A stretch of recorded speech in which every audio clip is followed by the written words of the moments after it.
चलिए देखिए भाई, मैं बता रहा था कोऑर्डिनेशन कंपाउंड आप चैप्टर करने लगे हैं। कोऑर्डिनेशन कंपाउंड्स हम चैप्टर करने लगे हैं। देखो इस चैप्टर के अंदर क्या पूछा जाता है। इस चैप्टर के अंदर आपको पूछा जाएगा सबसे पहले वर्नर थ्योरी। वर्नर थ्योरी इस चैप्टर का शुरुआती पॉइंट है। बट उसमें से अगर आप बात करें लेक्चर केडर एग्जामिनेशन या मास्टर केडर के अंदर क्वेश्चन नहीं बनते। क्वेश्चन जो बनते हैं हमारे वीबीटी और सीएफटी में से। क्रिस्टल फील्ड थ्योरी में वो पूछेगा, सीएफएसई पूछ लेगा, ठीक है। वैलेंस बॉन्ड थ्योरी के अकॉर्डिंग वो आपकी ज्योमेट्री पूछ लेगा, आपसे मैग्नेटिक मूवमेंट पूछ लेगा, ठीक है। आपसे मैग्नेटिज्म पूछ लेगा इस तरीके, या हाइब्रिडाइजेशन पूछ लेगा, इस तरीके के क्वेश्चन। जो तीसरे टाइप का क्वेश्चन बड़ा इंपॉर्टेंट बनता है वो बनता है Jahn Teller distortion. Jahn Teller distortion जो जो अभी मैंने पहले दो टॉपिक्स बोल रहे हैं ये तो है ट्वेल्थ के अंदर।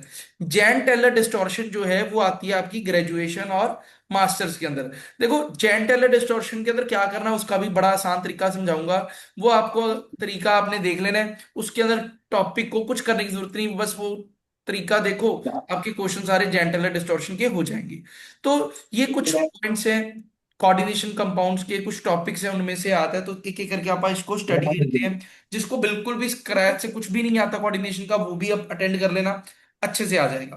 देखो कोऑर्डिनेशन कंपाउंड क्या है, अलग तरीके के कंपाउंड्स है। अलग तरीके के कंपाउंड्स क्यों? क्योंकि हम पढ़ते हैं ionic compounds, covalent compounds, coordinate compounds, या अलग तरीके के और कोई polarise compound, non polarise compound, इस तरीके से कंपाउंड्स अलग अलग डिवाइड करते हैं। कोऑर्डिनेशन कंपाउंड बिल्कुल टोटली डिफरेंट होते हैं, तभी इनकी केमिस्ट्री भी अलग है। इसके अंदर कहा जाता है कि हमारे पास एक मेटल होता है, उसके साथ एन नंबर ऑफ लिगेंड्स लगे होते हैं और बाहर एक्स होता है। एम का मतलब यहां पर मेटल आयन होता है, मेटल एटम या आयन, ठीक है। एल जो होता है आपका लिगेंड होता है। एन जो होता है नंबर ऑफ लिगेंड्स को रिप्रेजेंट करता है।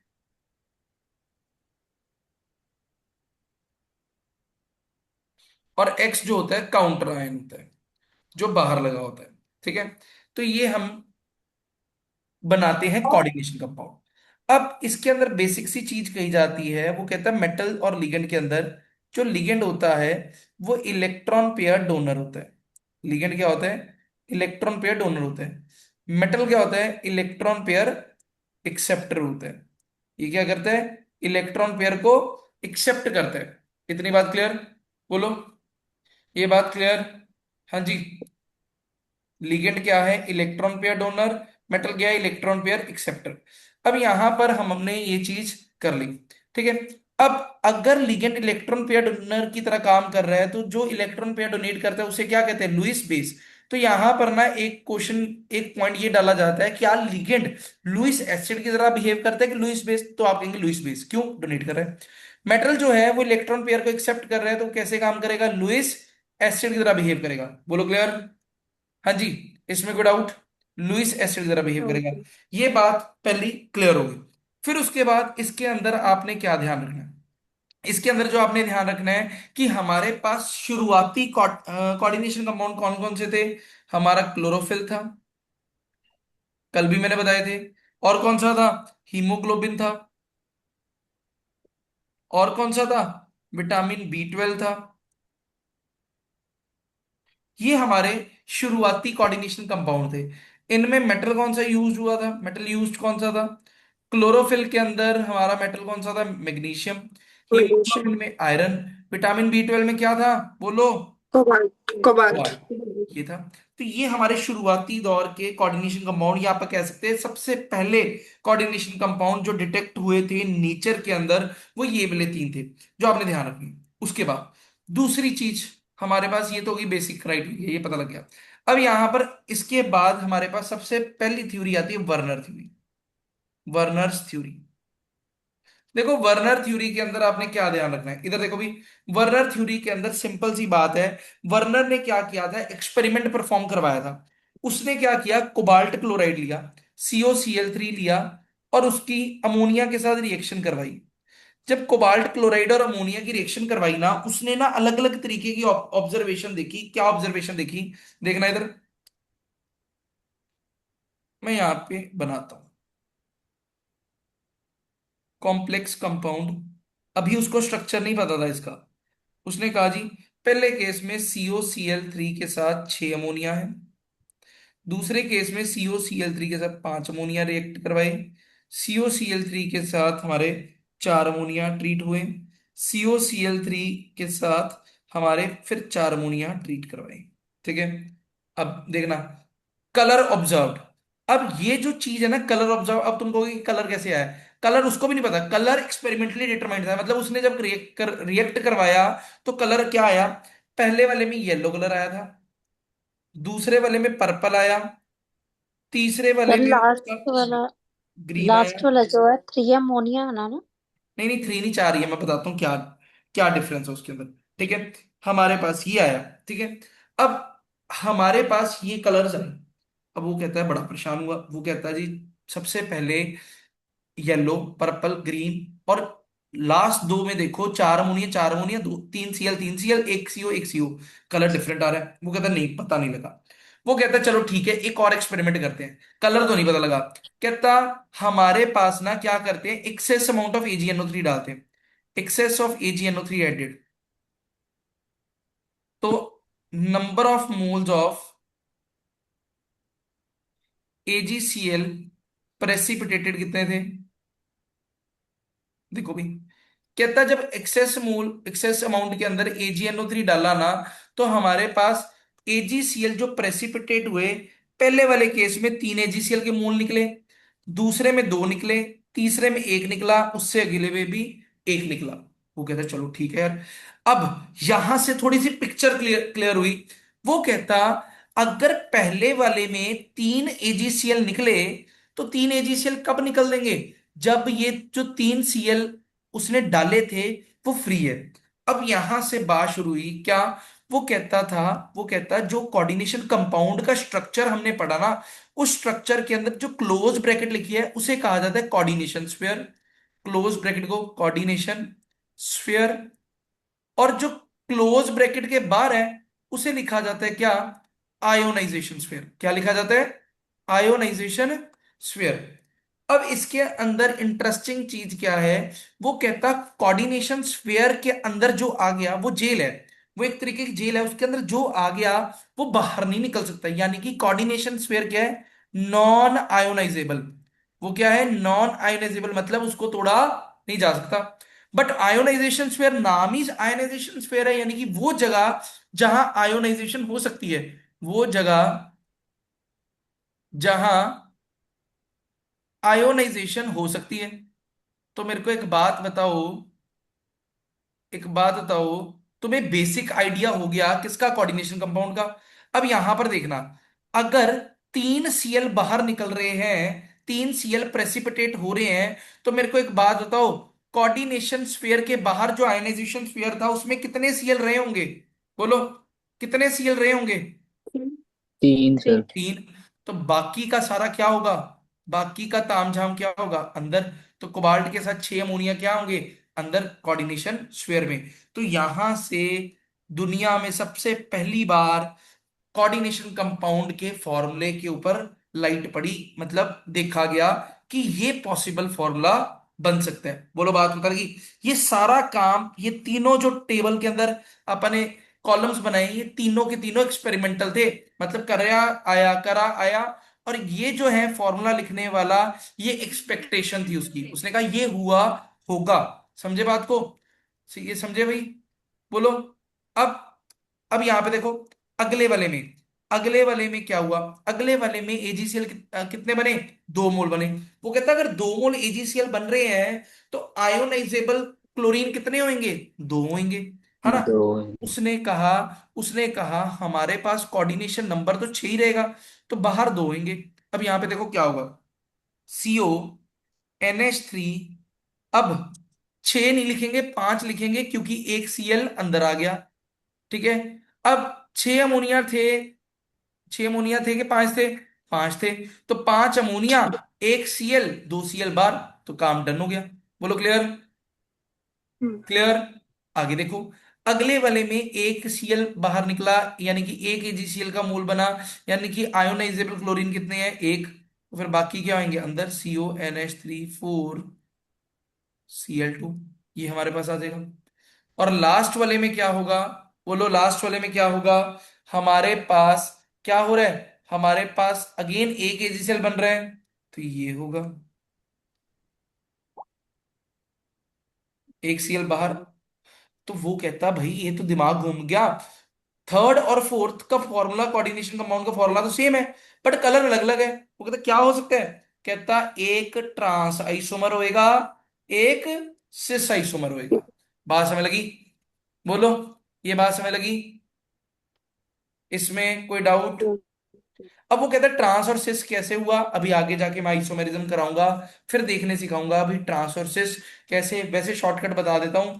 जब भी कोऑर्डिनेशन स्फीयर के अंदर दो लिगेंड एक जैसे आ जाए तो ज्योमेट्रिकल आइसोमेरिज्म बनेगी, यानी कि सिस और ट्रांस आइसोमेरिज्म आएगी। समझे? बोलो, क्या ये बात क्लियर हुई? अब अब वो कहते हैं चलो ठीक है। तो सबसे पहली चीज जो आपने ध्यान में रखनी है, वर्नर थ्योरी क्या थी? वर्नर थ्योरी फर्स्ट थ्योरी थी which confirms the formula of coordination compound, जिसने कोऑर्डिनेशन कंपाउंड के फॉर्मूले को क्या किया था, कंफर्म किया था कि ये फॉर्मूला हो सकता है। दूसरी बात क्या थी, ये फर्स्ट थ्योरी थी विच डिटरमिन्स द स्ट्रक्चर, जिसने क्या किया था, स्ट्रक्चर भी बताया था इसका।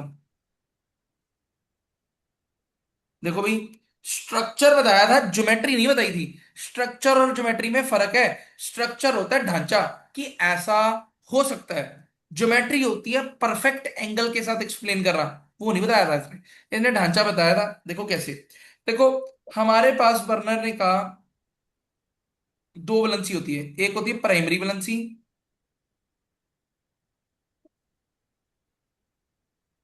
एक होती है सेकेंडरी वैलेंसी। प्राइमरी वैलेंसी क्या होती है, टेल्स अस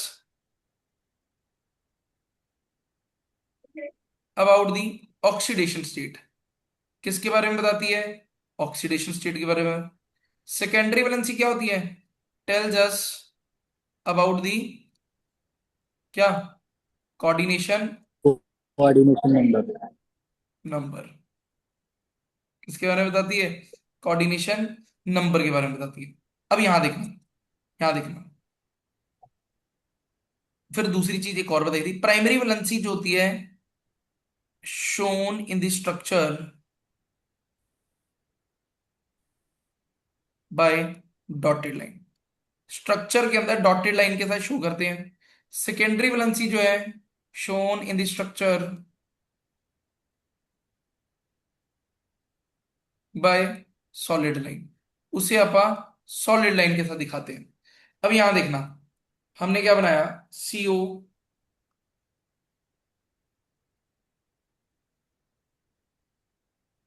ये बनाया। अब इसके अंदर प्राइमरी वैलेंसी क्या है, प्राइमरी वैलेंसी क्या बताती है, ऑक्सीडेशन स्टेट ना निकाल दो। कोबाल्ट एक्स, अमोनिया पे कोई चार्ज नहीं, जीरो। क्लोरीन पे 3 × -1 = 0। तो x-3 = 0, x कितना आ जाएगा, +3। तो इसका मतलब प्राइमरी वैलेंसी कितनी आ गई, 3। किसकी वजह से आई, ड्यू टू 3 क्लोरीन, 3 क्लोरीन की वजह से आई। बोलो क्लियर? हाँ जी। Yes sir. Secondary valency, secondary valency क्या होती थी, कोऑर्डिनेशन नंबर। कोऑर्डिनेशन नंबर कितना है, 6। किसकी वजह से, ड्यू टू 6 अमोनिया। अमोनिया। अब तुम करोगे क्या, कोबाल्ट के साथ कितने अमोनिया, 6 लगा दो, 6 अमोनिया लगा दो, NH3, NH3, NH3, NH3, NH3, NH3 लगा दिए। सेकेंडरी वैलेंसी थी तो सॉलिड लाइन लगाई। अब क्लोरीन क्या है, प्राइमरी वैलेंसी। तो प्राइमरी वैलेंसी को कैसे दिखाना है, डॉटेड लाइन के साथ, 1 2 3 इसे डॉटेड, क्लोरीन, क्लोरीन, क्लोरीन। तो ये हमारे पास क्या बन गया, स्ट्रक्चर बन गया। बोलो, ये बात क्लियर? हाँ जी। इसमें कोई डाउट या कंफ्यूजन किसी भी तरीके की, बताइए, हो जाएगा? चलिए नेक्स्ट, नेक्स्ट आ जाइए। ये तो हो गया हमारे पास क्या, हमारे पास सिंपली एक कोऑर्डिनेशन कंपाउंड की थ्योरी। ठीक है, तो ये पता लग गया, स्ट्रक्चर बता रहा है, उसके साथ ऑक्सीडेशन नंबर स्टेट के बारे में बताएगा, तो प्राइमरी वैलेंसी, कोऑर्डिनेशन नंबर बताएगा, कोऑर्डिनेशन नंबर का मतलब मेटल के साथ कितने लिगेंड लगे हैं। तो ब्रैकेट के अंदर जितने लिगेंड होंगे ना उनको ही काउंट करना, ब्रैकेट के बाहर वालों को नहीं काउंट करना, ये बात ध्यान रख लेना। ठीक है, उसके बाद ना हमारे पास इसके अंदर जो मेन चीज पूछी जाती थी वो कहता था कोऑर्डिनेशन कंपाउंड जो है वो डबल सॉल्ट के साथ कैसे वेरिएट करता है। देखो, डबल सॉल्ट और कोऑर्डिनेशन कंपाउंड, देखिए डबल सॉल्ट किसे कहते हैं? डबल सॉल्ट होता है जिसके अंदर एक से ज्यादा सॉल्ट प्रेजेंट हो, जैसे कि हमारा मोहर सॉल्ट। मोहर सॉल्ट की बात करें वो क्या होता है? फेरस सल्फेट और अमोनियम सल्फेट, ये होता है। तो दो सॉल्ट का कॉम्बिनेशन है तो डबल सॉल्ट कहेंगे। कोऑर्डिनेशन कंपाउंड जैसे कि अभी पढ़ा, CONH3 6Cl3, ये होता है कोऑर्डिनेशन कंपाउंड। अब आप मेरे को बताओ भी दोनों में क्या डिफरेंस आपको दिखाई दे रहा है, क्या लगता है क्या फर्क होगा? हाँ जी। सर एक्विस डबल सॉल्ट जो होता है वो आयन में एक्विस डिसोसिएट हो सॉल्यूशन में जाएगा। कंप्लीटली एनालाइज हो जाता है। देखो पर लेकिन मेन फर्क, कोऑर्डिनेशन स्फीयर हाँ, मेन फर्क क्या है, जब डबल सॉल्ट को आप ब्रेक करते हैं, डबल सॉल्ट को आप तोड़ते हैं, वो क्या पानी के अंदर डालेंगे, वो सारा का सारा ब्रेक डाउन कर जाएगा, यानी कि सारा का सारा टूट जाएगा। जब वो सारा का सारा टूटेगा तो क्या बनाएगा? Fe2 positive, SO4 2 negative, 2 ammonium ion plus SO4 2 negative, और साथ में वाटर तो वैसे ही लग हो गया, तो ये बनेगा। Clear? This is the case. But अगर आप बात करें हमारे पास कोऑर्डिनेशन कंपाउंड की, कोऑर्डिनेशन कंपाउंड जो है अगर तोड़ोगे तो क्या बनेगा? CONH3 6, ऊपर 3 पॉजिटिव 3 Cl नेगेटिव, इससे ज्यादा नहीं टूटेगा क्योंकि नॉन आयनाइजेबल है कोऑर्डिनेशन पेयर। तो कोऑर्डिनेशन कंपाउंड अपनी आइडेंटिटी लूज नहीं करता। क्लियर? जस्ट एक second.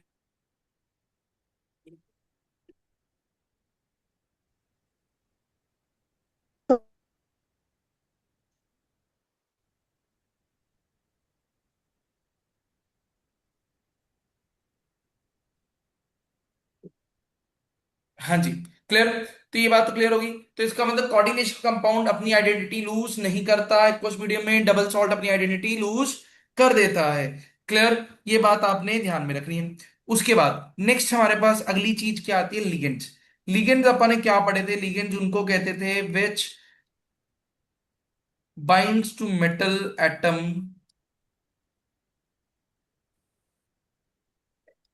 Ion by donating their electron density.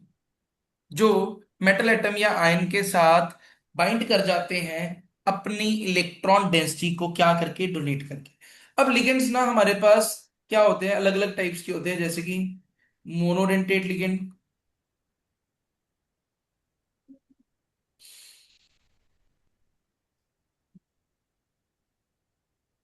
Bidentate ligand,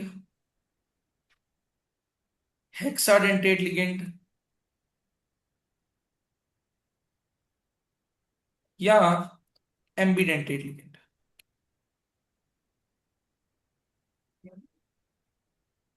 देखिए चारों में फर्क क्या है इसको देखते हैं। मोनोडेंटेट लिगेंड किन्हें कहा जाता है? देखिए मोनोडेंटेट लिगेंड्स वो होते हैं जो सिर्फ जिनके पास एक डोनेटिंग साइट होती है, यानी कि एक जगह से वो मेटल को डोनेट करते हैं, which has which bound to a metal atom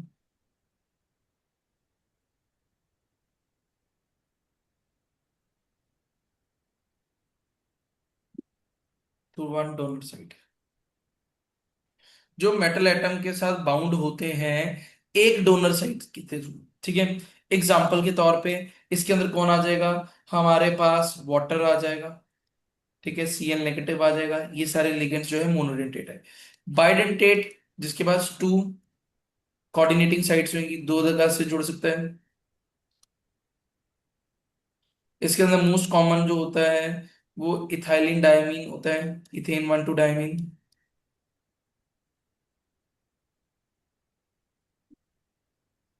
ठीक है, या इथेन 1 2 डायमीन नहीं इंक्लूड करना तो इसके अंदर हमारे पास आ जाएगा ऑक्सालेट। देखो, इथेन 1,2 डायमीन इसको कहते हैं, CH2 bond NH2, CH2 bond NH2। ये दोनों जो है हमारे पास बाइडेंटेट है। ऑक्सालेट के अंदर ये आ जाएंगे COO नेगेटिव, इसके अंदर भी दो डोनर साइट्स हैं, तो ये दोनों के दोनों बाइडेंटेट आ जाएंगे, ठीक है। उसके बाद आता है हेक्साडेंटेट। हेक्साडेंटेट हमारे पेपर में आ चुका है PYQ के अंदर। तो हेक्साडेंटेट की एग्जांपल क्या है, सभी को पता होनी चाहिए। EDTA sir. EDTA। EDTA का स्ट्रक्चर भी याद कर लो, क्या होता है, ethylene diamine di tetramine tet acetate, tetra acetate ion, ठीक है। तो इसका स्ट्रक्चर कैसा होता है इथाइलिन डायमीन का, क्या बोलो, क्या लिखेंगे स्ट्रक्चर, बोलो, बनाएगा कोई स्ट्रक्चर। सर बीच में C H C H double two C H two C H side double में bond NH2 C H. NH2 sir. बीच में डबल बॉन्ड होगा कि सिंगल बॉन्ड होगा। सर डब डबल ही सिंगल होगा। बॉन्ड।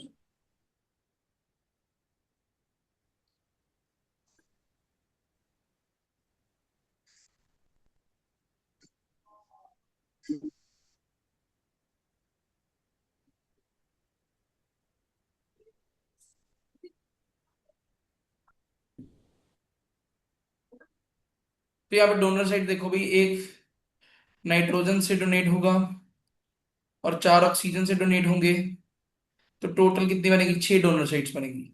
उसके बाद आता है एम्बिडेंटेड लिगेंड। होगी। एम्बिडेंटेड लिगेंड उन्हें कहा जाता है जिनके पास होती दो डोनर साइट है, बट एक टाइम के ऊपर एक डोनर साइट ही काम करती है, ठीक है। Which has two donor sites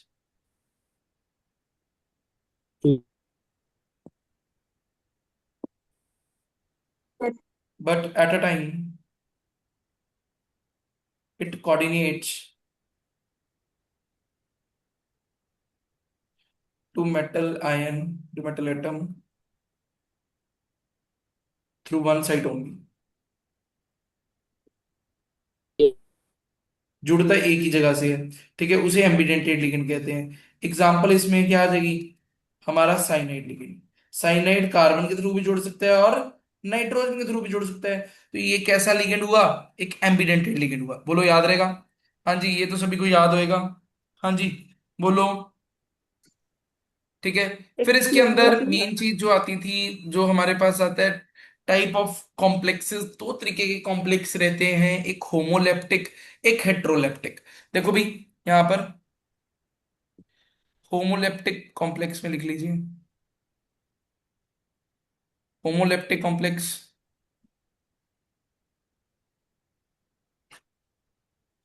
और हेट्रोलेप्टिक कॉम्प्लेक्स।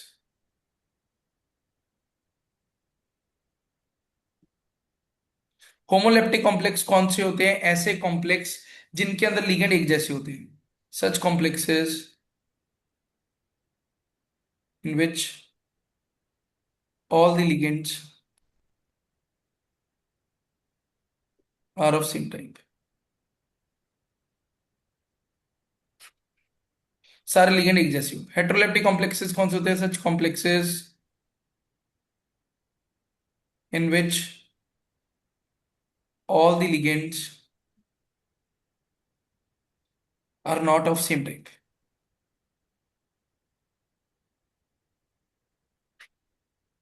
सारे एक जैसे ना हो।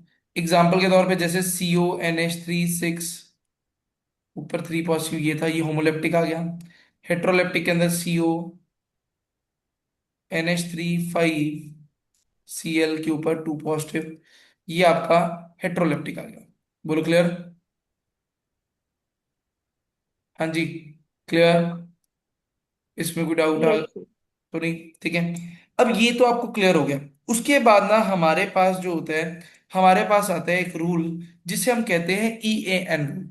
देखो भी, ये बड़ा कॉमन रूल है, बहुत एग्जाम्स के अंदर आता है, EAN रूल, ठीक है। EAN रूल का मतलब होता है इफेक्टिव एटॉमिक नंबर, ठीक है। अब इफेक्टिव एटॉमिक नंबर के अंदर आपने करना क्या है, जैसे मान लो मैंने एग्जांपल ली CuCN4 3 नेगेटिव, ठीक है। अब ये एग्जांपल ली। अब आपने करना क्या है इसके अंदर, सबसे पहला काम आप क्या करेंगे, ऑक्सीडेशन स्टेट निकालेंगे। Copper x cyanide 4 × -1 = -3, x -4 = -3, x कितना आ जाएगा +1। उसके बाद आप मेटल लेंगे, मेटल का एटॉमिक नंबर लिखेंगे। कॉपर का एटॉमिक नंबर होता है 29, ठीक है। इसके अंदर कितने इलेक्ट्रॉन्स, 29 इलेक्ट्रॉन्स। बट +1 ऑक्सीडेशन है तो +1, कॉपर +1 में कितने इलेक्ट्रॉन होंगे, 28 इलेक्ट्रॉन होंगे, क्योंकि एक कम है, +1 का मतलब एक कम है। तो आपने करना क्या है, you will write it as 28 electrons, क्योंकि कॉपर +1 है। साथ में लिगेंड कितने हैं, 4। ईच लिगेंड कंट्रीब्यूट्स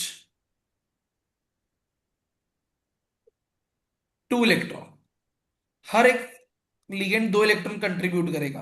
तो कितने, 4, 4 × 2 कितना आ जाएगा, 28 + 8, इट विल बी 36। तो ये हमारे पास अगर 36 वैल्यू आ जाती है, यानी कि हमारे पास नियरेस्ट नोबल गैस जितने इलेक्ट्रॉन्स आ जाते हैं, तो EAN रूल ओबे कर जाएगा। बोलो, क्लियर। और जो Yes, sir. EN ओबे कर जाए, it is considered as, it is considered as Stable. Stable. उसे क्या कंसिडर किया जाता है, स्टेबल। बोलो ये बात क्लियर। हाँ जी, बोलो, इसमें कोई डाउट या कंफ्यूजन हो जाएगा। Yes, sir. अब इसको करने का ना एक और तरीका है, बट ये ठीक है, चलो बीच में ऑक्सीडेशन स्टेट ही निकाल देना। ठीक है। अब जैसे ये करते हैं, एक पॉइंट लिखाता हूँ। अब मैंने क्या लिखवाया, मैंने कहा जिनका EAN रूल ओबे होता है वो क्या होता है, स्टेबल होता है। अब EAN तो पेपर में जाके आप निकाल लोगे, कोई ज्यादा लंबा चौड़ा काम नहीं है। जैसे एक और निकाल लो, प्रैक्टिस हो जाएगी। NiCO4 निकालना। NiCO4 EAN रूल ओबे कर रहा है या नहीं कर रहा, बताओगे। NiCO4 EAN रूल ओबे कर रहा है या नहीं कर रहा।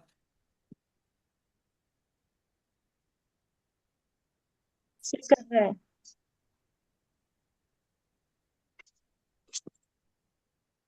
हम्म। 36 से 36 आ रहा है, कर रहा है। 36 आ रहे हैं, हाँ जी, बाकी Yes, sir. Yes sir. Everyone कर रहे हैं।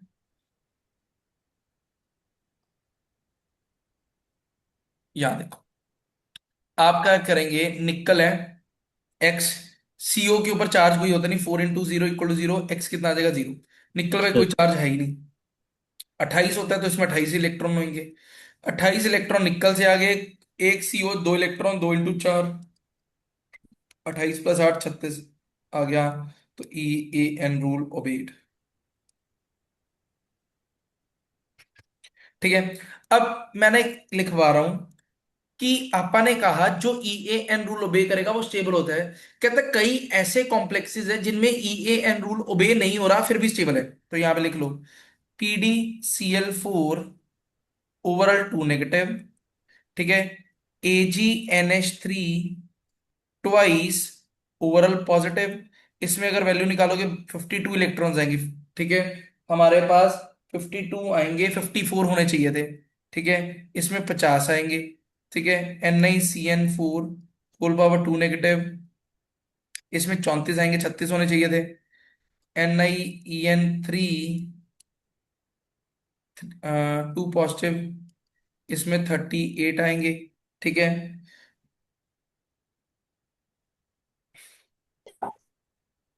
6 और 26, 32 आएंगे इसमें,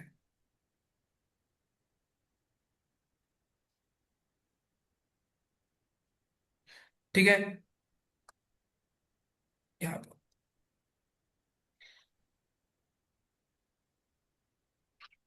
these are not obeying EAN rule, but still they are क्या, they are stable, ठीक है। तो ये एक्सेप्शन याद रख।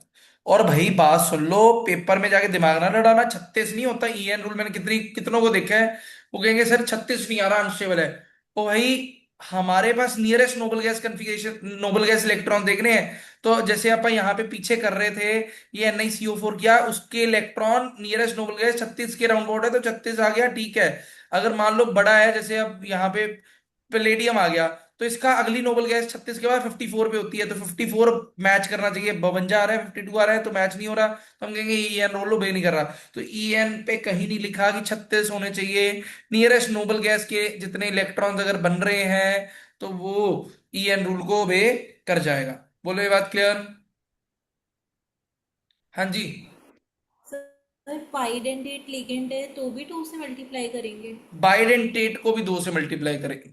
नहीं, 6, 3 और, इस ओ सॉरी, ये गलती होगी। 38 से ही लिखा रहा था मैंने गलती, कंफ्यूज हो गया मैं। यहाँ देखो भी, मैंने ध्यान नहीं दिया। ये ईएन है, ईएन यानी कि इथाइलिन डायमीन, ये था